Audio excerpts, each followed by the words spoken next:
Are you worried about a ban on Bitcoin?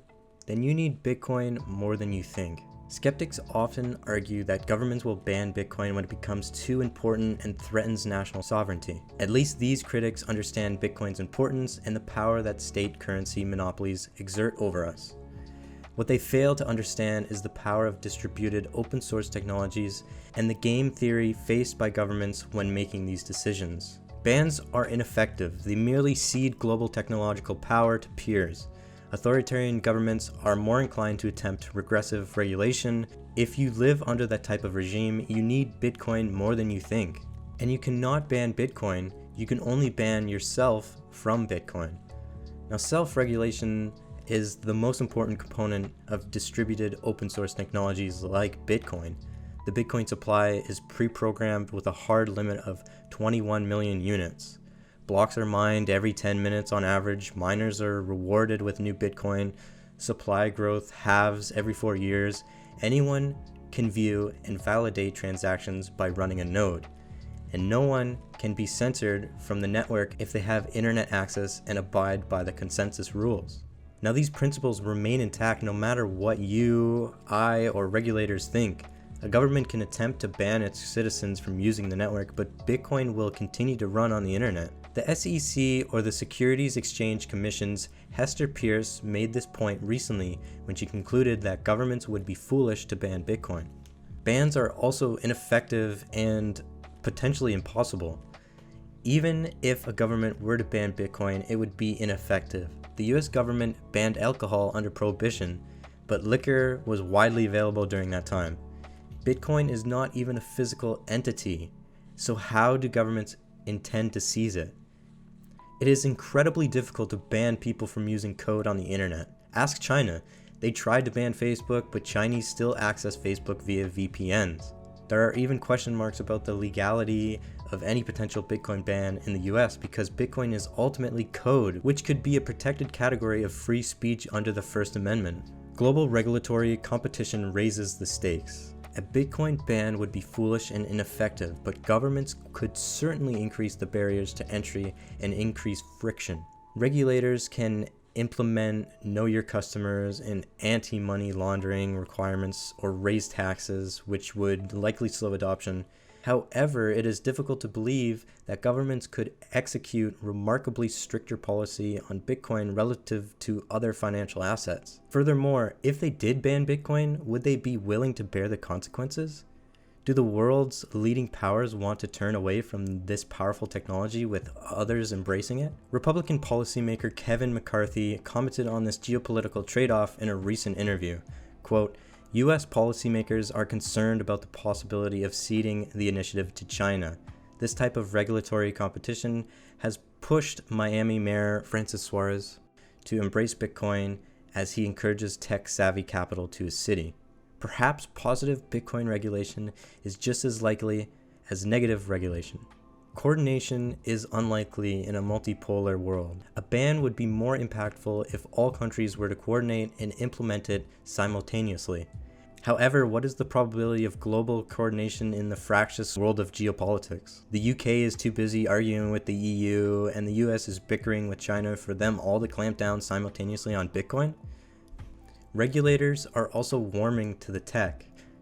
Now, turning from macro to micro factors, are governments willing to destroy Bitcoin companies within their own borders?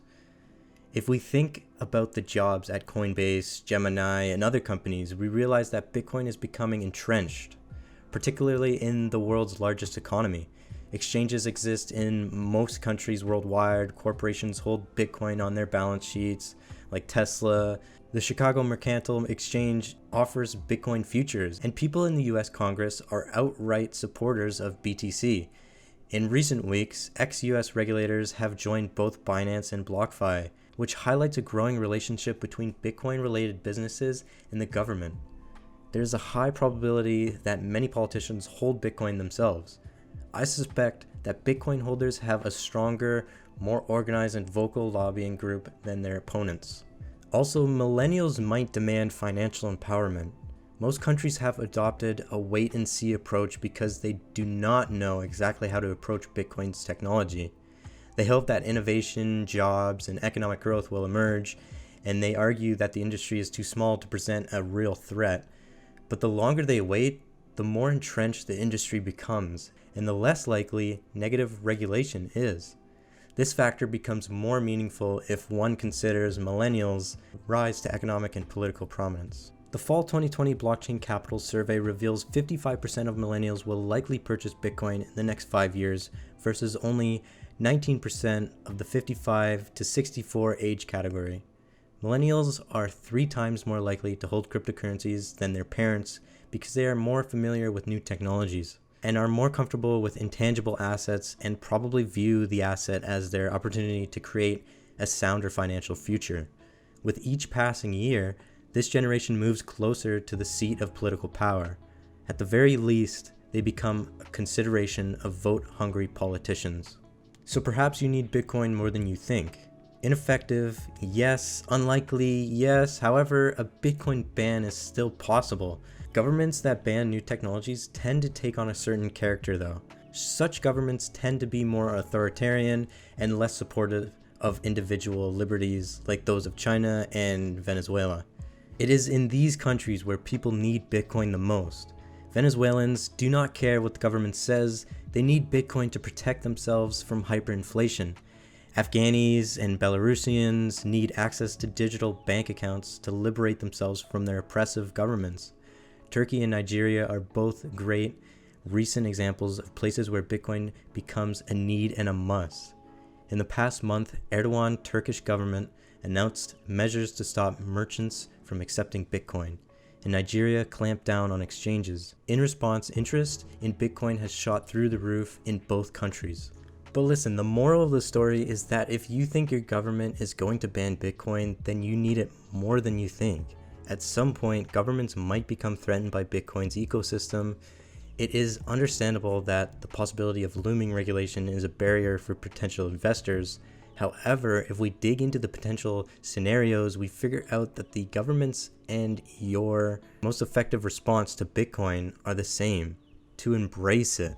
In this scenario, the governments can at least try to attempt to extract as much tax revenue from the industry as possible. Unless governments can muster renewed global coordination, bans are foolish. Only the most regressive governments will prevent their citizens from interacting with this powerful technology. And people's need for Bitcoin is the strongest in those countries. Each individual needs to decide where they sit on this spectrum, but do not take too long to make your decision. The stakes are too high and the opportunity too great to allow the regulatory threat to prevent action together.